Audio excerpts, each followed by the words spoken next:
If nobody had posted that outfit, would you still be searching for it today? So answer that so quickly because I don't think you've been wasting money on clothes. I think you've been spending money trying to become someone more confident, someone more put together, more stylish, more like the version of yourself you have in your head. And there's nothing wrong with that until every purchase now starts carrying a job no piece of clothing could ever do, because clothes can change how you look, but they can't tell you who you are. And the moment you expect them to, your wardrobe gets fuller but never quite feel complete. Whenever you see a really beautiful wardrobe, your first thought is probably, I want that.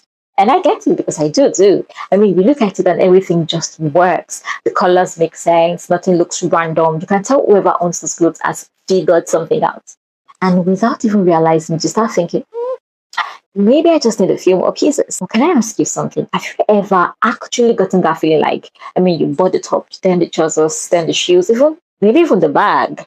And for a little while, you're excited, honestly excited. Then a few weeks later, you're standing in front of your wardrobe again thinking, why does it still feel like something's missing? I've been thinking about that a lot because I don't think what's missing is another pair of trousers or another dress or another jacket. I think what's missing is clarity, because I think we've all been taught how to shop. Nobody really teaches us how to build. Those are different things. Shopping is easy. I mean, something catches your eye, you like it, you buy it. Or building is slower. Building asks, where does this fit? What does this solve? Will I still reach for this when the excitement wears off? And I don't know, I just feel like nobody really talks about that part. They're so busy asking, what should I buy next? We forget to ask, what am I actually trying to build? Can I tell you what I think happens? I think we start buying clothes before we know ourselves. Nobody wakes up one morning know exactly what feels like them. So we borrow a little bit from everywhere. Instagram, Pinterest, that girl whose outfit always look effortless, your friend, the creator you love. And there's nothing wrong with that until your wardrobe slowly starts looking like a collection of everybody else's opinion, everybody else's ideas, and yours gets a little quieter. Actually, before we go any further, allow me to clear something up, because I know what some of you might be thinking. So does this mean I should only buy everyday clothes? No, not at all. If you've got a wedding coming up, obviously buy the dress, look the part. You've planned a date you've been looking forward to. Buy something that makes you look beautiful, that makes you feel beautiful. A birthday dinner, a graduation, a holiday, a special event. I mean, life gives us moments worth dressing up for. And I don't think you should feel guilty about that. I'm not asking you to stop buying clothes for special occasions. I'm asking you not to let special occasions become your entire wardrobe. Because if we're being honest, most of your life isn't the wedding. It isn't a date. It isn't a date night. I mean, it isn't a holiday.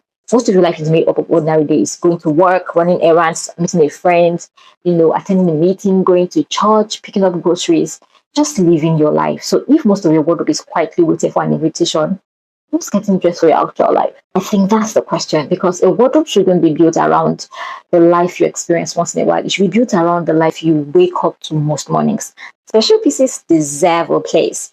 They just shouldn't take over the whole room. You know what's funny? Sometimes you think you are shopping for clothes, but you're actually shopping for certainty. You're hoping the next thing will finally make everything click. Like, this is it.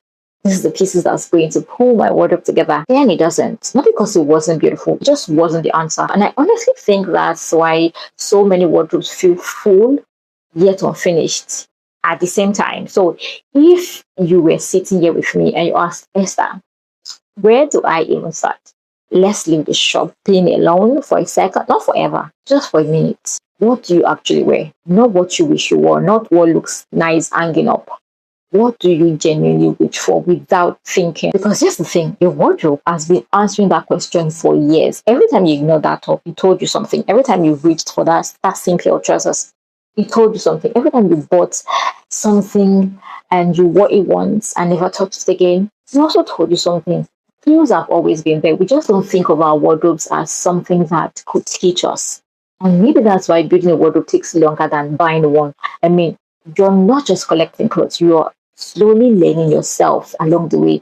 And honestly, I don't think that's something you want to rush, because once you understand yourself, shopping becomes surprisingly quiet.